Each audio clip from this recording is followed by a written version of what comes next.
శ్రీ గురుభ్యో నమ. ఓం ద్రాం దత్తాత్రేయాయ నమ.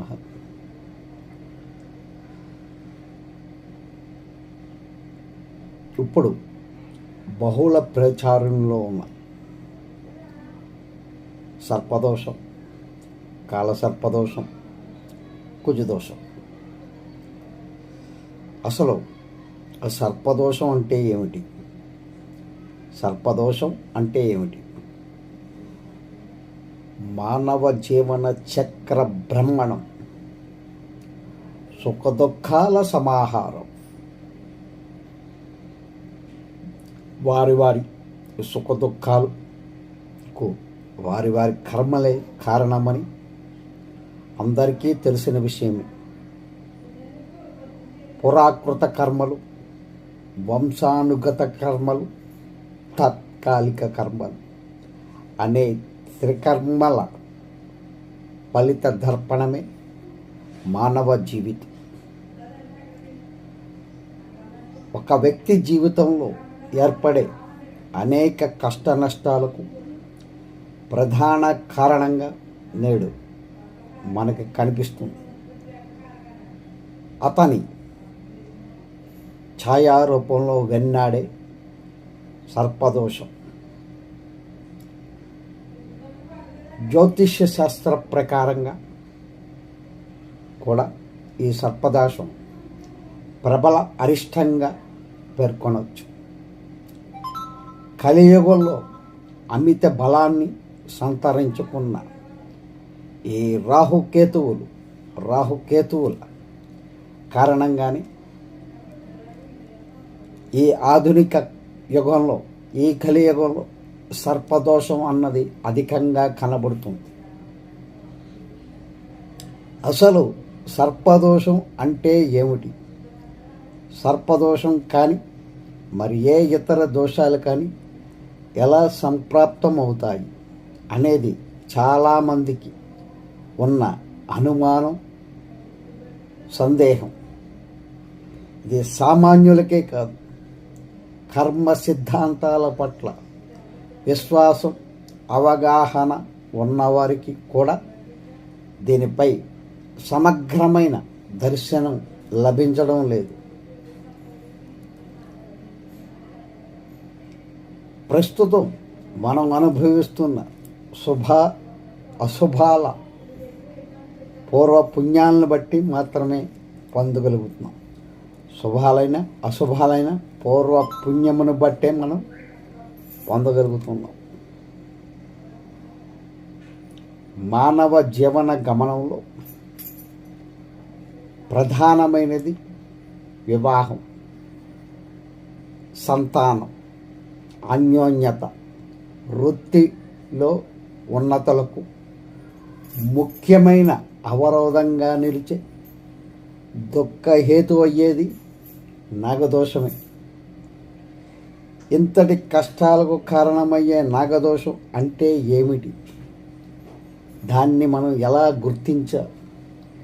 జాతక చక్రంలోని అంటే జన్మ కుండలలోని అన్ని గ్రహాలు రాహుకేతువుల మధ్య చేరిన స్థితిని నాగదోషం లేదా కాలసర్పదోషం అనవచ్చు. అసలు ఈ కాలసర్పదోషానికి కారణం ఏమిటి? కేవలం సర్పాలను హింసించడం, బంధించడం, చంపడం అంటే మార్గం చేయడం వలన మాత్రమే కాక చాలా కారణాల వల్ల కూడా ఈ కాలసర్పదోషం సంక్రమిస్తుంది. గురువులు, వృద్ధులు, శిశువులు, స్త్రీలు, గోవులు, మహిష, సర్ప, సుఖ, శారీక మార్జాల పట్ల అంటే మార్జములు అంటే కనుక పిల్లులు మనం చేసే అపరాధం కూడా సర్పదోష రూపంలో మనల్ని పీడించవచ్చు.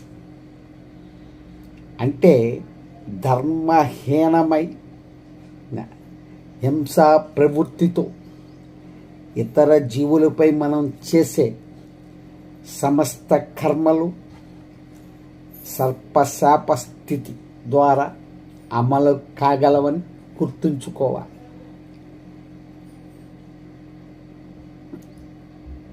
కర్మ విపాకం అనే గ్రంథంలో అసలు సర్పశాపం ఎలా ఏర్పడుతుందో తెలియజేశారు.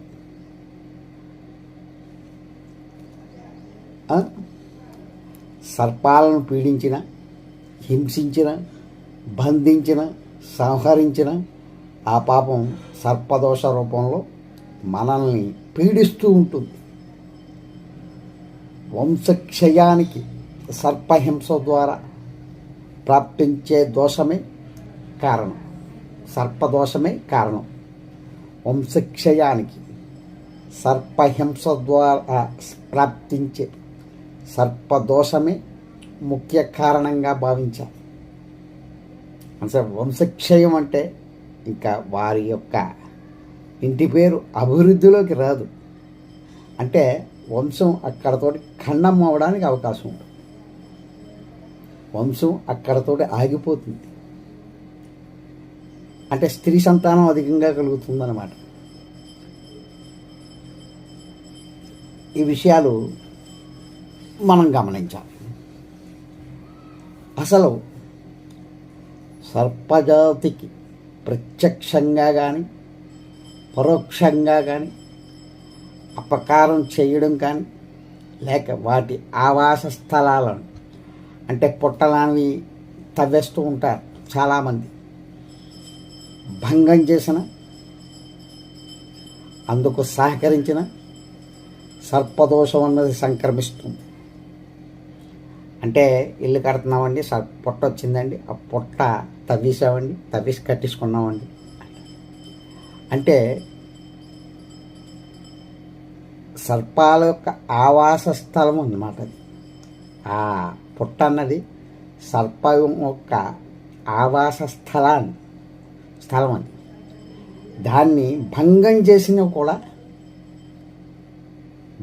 చేసిన అందుకు సహకరించినా కూడా సర్పదోషం అన్నది సంక్రమిస్తుంది. ఇది ప్రతి ఒక్కరూ గుర్తుపెట్టుకోవాలండి. ఈ విషయాన్ని నిర్ణయ కౌముదిలో రూఢిగా తెలుస్తుంది. నిర్ణయ కౌముదిలో రూఢిగా తెలుస్తుంది.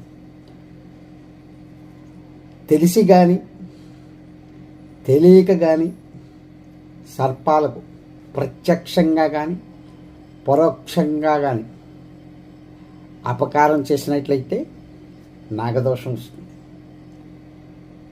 ఈ సర్పాలకి అపకారం చేయడమే కాదు, అందుకు సహకరించినా కూడా ఈ దోషం అలా వేటాడుతూ ఉంటుంది.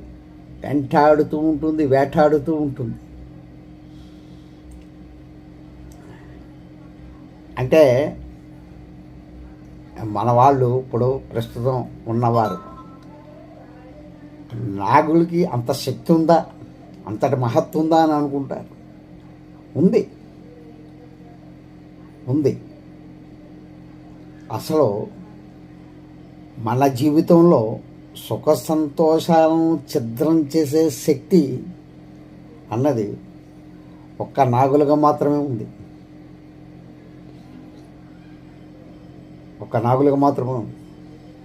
అసలు మనిషి జీవన పరిణామంలో నాగులకి ఒక ప్రాముఖ్యత, ఒక ప్రాశస్తత ఉంది. ఏమిటి? ఈ విశ్వంలో కేవలం మన దేశంలోనే కాదు, విదేశాల్లో కూడా ఈ సర్పానికి చాలా ప్రాముఖ్యత ఉంది. అసలు మనిషి ఏ దేశంలోనైనా మనిషే. అతను చేసే కర్మ ఫలితాలు ఎక్కడ ఉన్నా సరే అనుభవించవలసిందే. సమస్త మానవ జాతికి సంబంధించిన విశేష నాగశక్తి పట్ల అన్ని ప్రాంతాల వారికి ఒకే భావంతో ఉన్నాయి.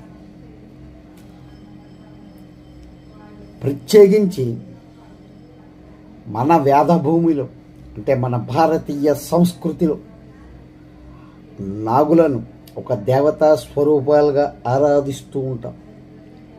దేవాలయాలను నిర్మించి నిత్య అర్చనలతో అత్యంత భక్తి ప్రవర్తులతో పూజిస్తూ ఉంటాం. ఈ వేద సంస్కృతికి వారసులైన భారతీయుల పేర్లలో కూడా నాగా అనే నామం అత్యంత ప్రాధాన్యత సంతరించుకుంది. భూమండలం మొత్తాన్ని తన సహస్ర పణాలతో శేషుడు మోస్తున్నాడనే భారతీయ భావనలోని అంతరార్థాన్ని అర్థం చేసుకోవాలి. ఈ ప్రపంచం మనుగడలో సర్పాలకున్న స్థానం అర్థమవుతుంది. సర్పాలకున్న స్థానం అర్థమవుతుందన్నమాట. అంటే అసలు నాగదోష ఫలితాలు ఏమిటండి అని అనుకుంటారు. సంతానహీనత, గర్భశోకానికి, గుణరూప రహితులైన సంతానానికి, భాతృహీనతకు అంటే భర్తహీనతకు, సంసార సాగరంలో జరిగే దుఃఖమయ సంఘటనలకు ఈ నాగదోషమే ప్రధాన కారణం. రోగాలకి, అశాంతికి, అభద్రతకు, చాంచల్యతకు కారణమై జీవితాన్ని దుర్భరం చేసేదే ఈ నాగదోషం. వివాహం కాకపోవడం, దంపతులు వేడిపోవడం, వైధవ్యం వంటి దుఃఖాలు నాగదోషం వల్లే ఏర్పడుతూ ఉంటాయి. అంటే దంపతులు విడిపోవడం అంటే కనుక డైవర్స్, మాకు మా ఆయనకి పడుకోలేదండి అని చదివి డాడీలు ఇచ్చేసుకున్నానండి అంటారు.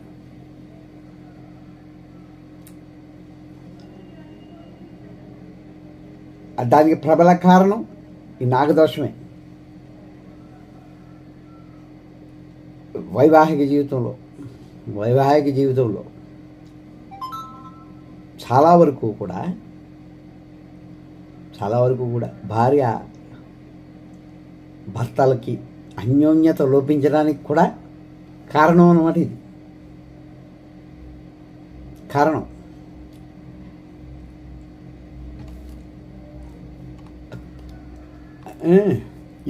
మరి ఎంతటి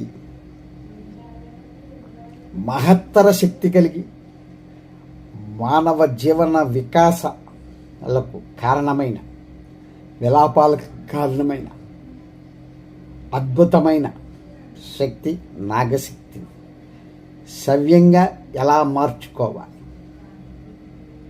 నాగదోషాలను నివారించే ప్రత్యేక క్రతువు ఏమైనా ఉందా,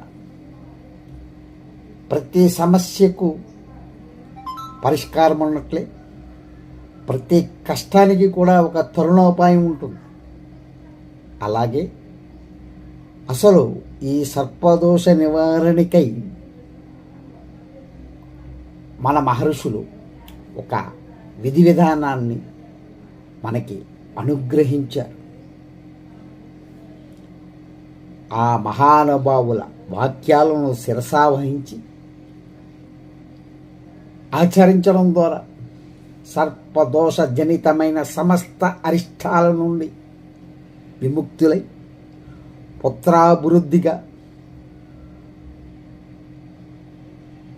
పుత్రాభివృద్ధి సాధిస్తారు. ఆయురారోగ్యాలతో ఉందాం. ఇప్పుడు సర్పదోష నివారణలో దశవిధ వంద్యదోషాలు ఉన్నాయి. వంద్య అంటే కనుక సంతానము లేని, సంతానము కలగని, అంటే సంతానహీనతకు కారణమైన స్త్రీలను బాధించే దశవిధ వంద్య దోషాలు. ఈ కలియుగంలో ఈ ఇప్పుడు నేటి యుగంలో అధికంగా కనిపిస్తున్నాయి. అవి ఆదివంద్య అంటే స్త్రీలు తమ మైలు వస్త్రాలను చెట్లు, పొదలు మొదలైన వానియందు పారివేటి చేత సంక్రమించే దోషమే మరుజన్మలో పట్టి పీడిస్తుంది. ఈ దోషము సంతానయోగము అనే స్త్రీ లక్షణాన్ని హరించి వేస్తుంది. అర్థమైందండి? ఇక రెండో విషయం గురించి ఆలోచిస్తే గర్భవంద్య. వంట చేసే సమయంలోనూ తన సాధారణ దినచర్యలోనూ చేసిన జీవహింస ఫలితంగా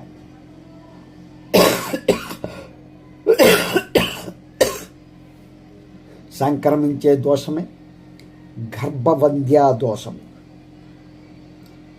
ఈ దోషం వలన గర్భ విచ్ఛిన్నతి తరచూ జరుగుతూ ఉంటుంది. అంటే గర్భస్రావం అన్నమాట.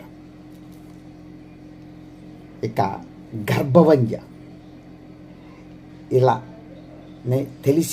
తెలియక చేసిన హింసల వల్లనే వంద్యా దోషాలు సంక్రమిస్తూ ఉంటాయి. అవి గర్భవంద్య, మృతవంద్య, కదలీవంద్య, కాకవంద్య, దైవవంద్య, రజోవంద్య, స్త్రీవంద్య, భర్త విద్వేషిణీ వంద్య. ఈ దశవిధ దోషాలు తొలగి సత్సంతానాన్ని సౌభాగ్యాన్ని పొందడానికి నాగదేవత ఆరాధన ఒక్కటే ప్రశస్తమైన మార్గం. సమస్త దోషాలు, పాపాలు నాగపూజ, నాగశాంతుల వల్ల పరిహరించబడతాయి. ముఖ్యంగా నాగదేవత అనగానే సుబ్రహ్మణ్యేశ్వర స్వామి గుర్తుకొస్తూ ఉంటాడు. సాధారణంగా నాగదోషాలకు చాలామంది సుబ్రహ్మణ్యేశ్వర స్వామిని ఆరాధిస్తూ ఉంటారు. చాలామంది ఈ స్వామిని నాగదేవతగా, నాగ ప్రతిమల్ని సుబ్రహ్మణ్యేశ్వరుని స్వామిగా భావించి పూజిస్తూ ఉంటారు. సర్పదోషాలను నివారించగల శక్తి సమన్వితమైనను సుబ్రహ్మణ్యేశ్వర స్వామి వారు నాగదేవత కాదు. నాగదేవత వేరు, సుబ్రహ్మణ్యేశ్వర స్వామి వారు వేరు. వీరిరువురు వేరు వేరు. ఏ సుబ్రహ్మణ్యేశ్వర స్వామి జ్ఞానశ్లోకంలో అయినా ఆయనను నాగదేవతగా చెప్పడం జరగలేదు.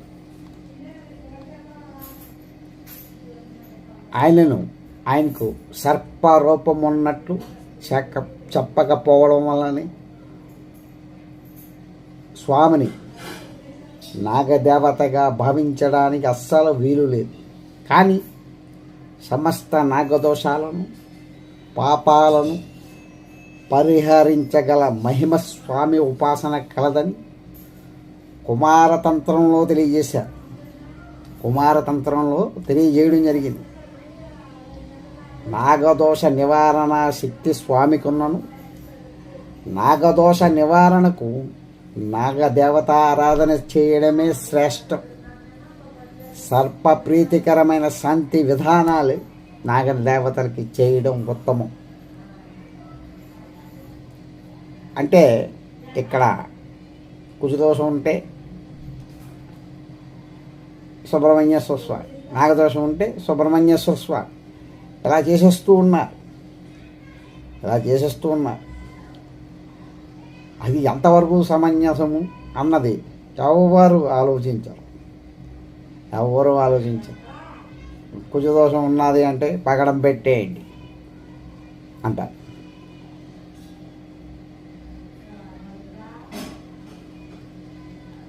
ఇంతేకాక ఈ రాహుకేత జనిత అనేక దోషాలు వ్యక్తిని అనేక విధాలుగా బాధిస్తూ ఉంటాయి. ఈ కలియుగంలో రాహుకేతువులు చాలా బలీయులు. సూర్యాది సప్తగ్రహాలకు ఇచ్చే ఫలితాల్ని ఆపివేయగల శక్తి సామర్థ్యాలు ఉన్నాయి. వారిచ్చే శుభాలను కూడా వ్యతిరేకంగా చేయగలిగినవి.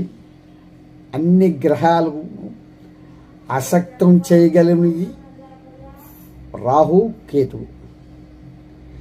ఈ రాహుకేతువుల వలన 7 ప్రధాన దోషాలు, భౌతిక కర్మాత్మలు, కారకాత్మములు లగ్నాత్తు 7వ స్థానం వరకు ఏర్పడు. అనగా లగ్నస్థానం అనగా తనుభావం, 2వ స్థానం ధన కుటుంబ వక్స్థానం, 3వ స్థానం సోదర స్థానం, సామర్థ్యం కీర్తి 4వ స్థానం. ఇలాగా ఇత్యాది దోషాలు ఉన్నవారు, అంటే నాగదోషాలు కానీ సర్పదోషాలు కానీ ఉన్నవారు ఆరోగ్యం, విద్యా విషయాలు, జీవన గమనంలో పలు కష్ట నష్టాలు, దాంపత్య అన్యోన్యత, వృత్తి వ్యాపార వ్యవహారాల యందు వ్యతిరేకతలు, నిరంతర మానసిక వేదనలు, ప్రయోగ దృష్టి, మన శక్తియుక్తులు ఉపయోగపడకపోవడం ఇట్లాంటివి ఉంటూ ఉంటాయి. శారీరక మానసిక వైకల్యం, మేధోపరమైన దోషాలు, శ్వాసకోశ సంబంధమైనవి, బుద్ధిమాంద్యం, మూర్ఖత్వం, నాస్తికత తరచుగా కనబడడం, అన్ని దోషాలు, ఎన్నో దోషాలు తొలగి జీవనం ఆనందప్రదంగా ఉండాలి. జీవనం ఆనందప్రదంగా ఉండాలి.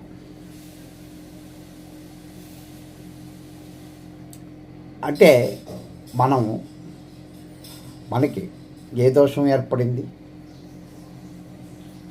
ఆ దోషానికి మనం ఏం పరిహారం చేసుకోవాలి అన్నది మనకి ప్రధానమైన అంశం. ఈ రాహుగ్రహమైన ఎవరైనా సరే, అమ్మల కన్నా అమ్మ, ముగ్గురమ్మల మూలకటమ్మ, చాలా పెద్దమ్మ మన అమ్మ దుర్గమ్మ, ఇంద్రకీలాద్రి మీద వెలిసిన అమ్మ మనందరికీ రక్షణిస్తుంది. ఓం కాత్యాయనాయ విద్మహే కన్యాకుమారి ధీమహి తన్నో దుర్గి ప్రచోదయాత్. ఓం వాగీశ్వరా చ విద్మహే కామేశ్వరీ చ ధీమహి తన్నో శక్తి ప్రచోదయాత్. ఓం మహాదేవ్యై చ విద్మహే రుద్రపత్ని చ ధీమహి తన్నో గౌరీ ప్రచోదయాత్. అమ్మని నమ్ముకోవాలి, అమ్మని ఆరాధించాలి, అమ్మని నమ్మాలి, అమ్మని ఆరాధించాలి. అటువంటప్పుడు మనకి ఎటువంటి ఇబ్బందులు ఉన్నా అమ్మే పరిష్కారం చూపించడానికి అవకాశం ఉంటుంది.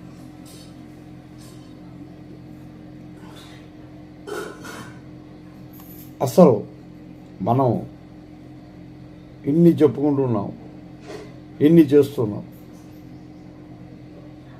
వీటికి మనకి ఎలా, ఏమిటి, ఎప్పుడు, ఎలా అంటే రాహు మహాదశ జరిగిన వాళ్ళు చాలామంది ఉంటూ ఉంటారు. ఒకరు కాదు, ఇద్దరు కాదు, చాలామంది ఉంటూ ఉంటారు. ఈ రాహు మహాదశ జరుగుతున్నప్పుడు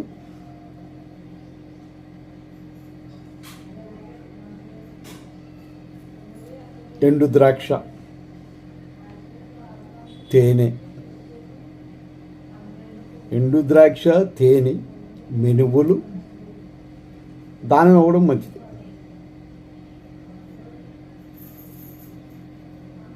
ఇది ఎప్పుడు చేయాలి? ఆదివారం నాడు చేయాలి.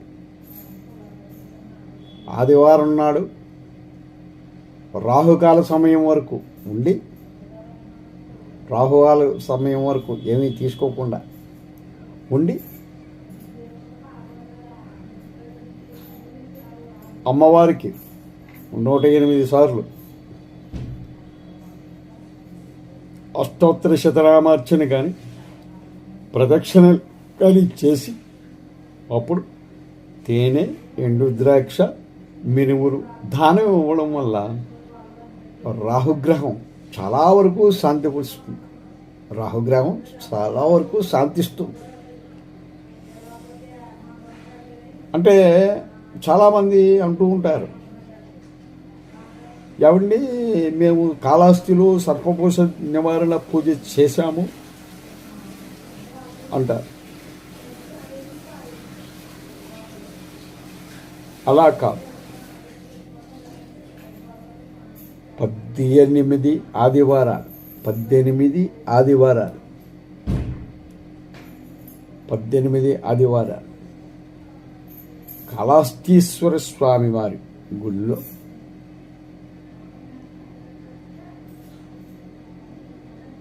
సర్పదోష నివారణ పూజ చేయించుకోవడం, అదేవిధంగా తేనె ఎండు ద్రాక్ష మినుములు దానం ఇవ్వడం మంచిది. అంటే మీలో ఎవరికైనా రాహు మహాదశ జరుగుతున్నవారు, రాహు వల్ల ఇబ్బందులకు గురవుతున్నవారు, ఎవరికైనా అనుమానాలు ఉంటే కనుక నాకు ఫోన్ చేస్తే నేను చెప్పడం జరుగుతుంది.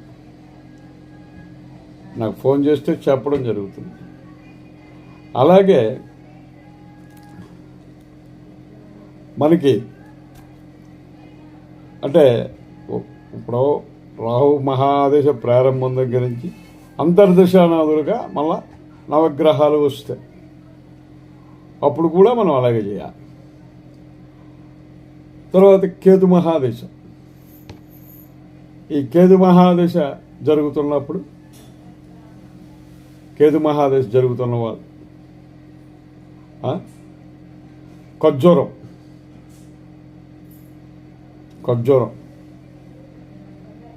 ఒక 1/2 కేజీ ఖర్జూరం, 1 కేజీన్నర ఉలవలు, మంగళవారం నాడు దానం ఇవ్వాలి.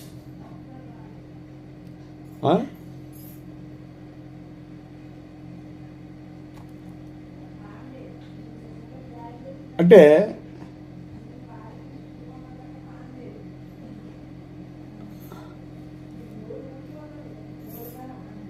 ఇప్పుడు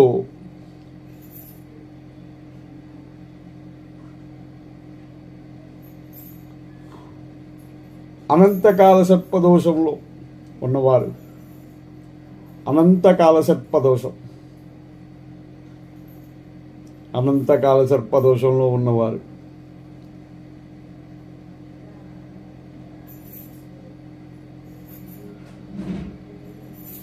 ఆ మాసాధిపతిని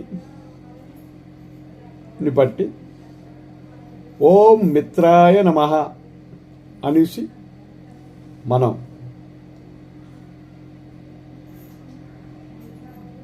సుబ్రహ్మణ్యేశ్వర స్వామి గుళ్ళో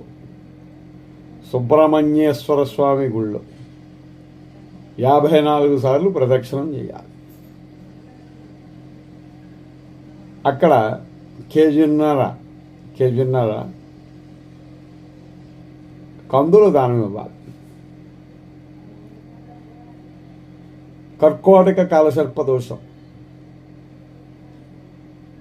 ఓం వైశాఖ మాసంలో ప్రారంభించుకోవడం మంచిది. ఓం రవియే నమః. ఇక మీరు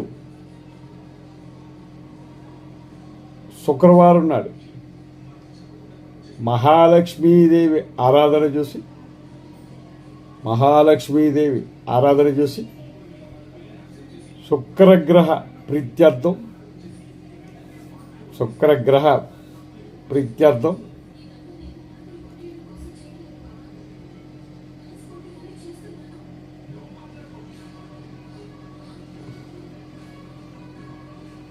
బొబ్బర్లు దానం ఇవ్వాలి.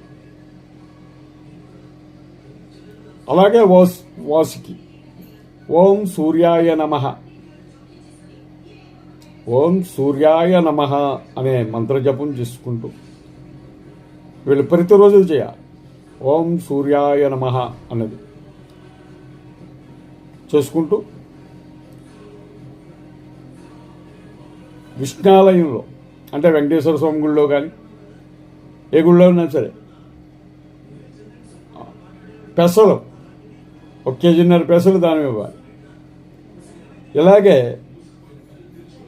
ఇలాగే 12 రకాల కాలసర్ప, శంఖపాల కాలసర్పదోషం, పద్మ, మహాపద్మ, తక్షక, కూళిక, శంఖనాద, పాదక, విశాఖ, విషక్త్, శాసనాగు అనే కాలసర్ప దోషాలు ఉన్నాయి. ఈ దోషాలన్నిటికీ కూడా పరిహారాలు ఉన్నాయి.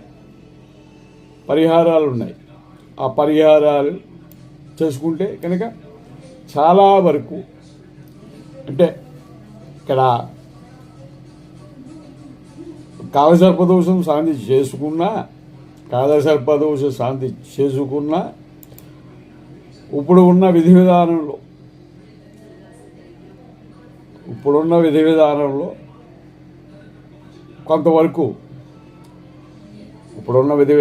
కొంతవరకు అంతా సామూహికంగానే చేస్తున్నాయి. అంచేత సర్పదోష నివారణ శాంతి విడిగా చేయించుకుని ఈ విధంగా మీరు నియమంగా చేసుకుంటే కనుక చాలా బాగుంటుంది. వంశాభివృద్ధి కలుగుతుంది, గోత్రాభివృద్ధి కలుగుతుంది. ఈ విధంగా మనం శాంతి ప్రక్రియలు చేసుకోవాలి. చేసుకుంటే కనుక అంతా బాగుంటుంది. మీ జాతక సంబంధమైన సమస్యలకు కుజుదోషం, సర్పదోషం, నాగదోషం, దాంపత్య అన్యోన్యత, వివాహ పొంతనాలు, జాతక ముహూర్త వాస్తు వివాహ పొంతనాలకి నవపంచక విధానం ద్వారా చేయడం జరుగుతుంది. కావలసిన వారు సంప్రదించవచ్చు. ఇది ఎందుకు చెప్తున్నాను అంటే కనుక నాది లైవ్ ప్రోగ్రాము చేద్దామని ఉద్దేశపడ్డాను, కానీ లైవ్లో వాయిస్ రావడం లేదు అనేసి చాలామంది చెప్పడం జరిగింది. అంచేత డైరెక్ట్గా వీడియో చేసి పెట్టడం జరుగుతుంది. ఇది చూసి మీ అభిప్రాయాలను తెలియజేస్తారని ఆశిస్తున్నాను. జాతకాలు రోజుకి నేను 2-3 చూడగలను. ఏమిటంటే కనుక పరిష్కార మార్గాలు వివిధ రకాలుగా ఏంటంటే ఎవరికన్నా సరే అందరికీ మంచి జరగాలి అనే ఉద్దేశంతో అన్ని రకాలుగా మనం ఆలోచించి దానికి పరిష్కార మార్గాలు కూడా తెలియజేయడం జరుగుతుంది. కాబట్టి ఎవరన్నా దాంపత్యంలో చికాకులు ఉన్నవాళ్ళు, సంతాన సంబంధమైన సమస్యలు, వివాహ సంబంధమైన సమస్యలు ఉన్నవారు ఎవరైనా సరే నన్ను సంప్రదించవచ్చు. కాబట్టి ఈ విషయాల్ని మీరందరూ సహృదయంతో అర్థం చేసుకుంటారని ఆశిస్తున్నాను. అర్థం చేసుకోవలసిందిగా విన్నవించుకుంటున్నాను. దయచేసి నేను చెప్పింది మీ అందరికీ ఆమోదయోగ్యంగా ఉందనే భావిస్తున్నాను. కాబట్టి మీరు మన ఛానల్కి ఒక లైక్ చేయండి, అదేవిధంగా సబ్స్క్రైబ్ చేయండి. సబ్స్క్రైబ్ చేస్తే ఈ వీడియో చాలామందికి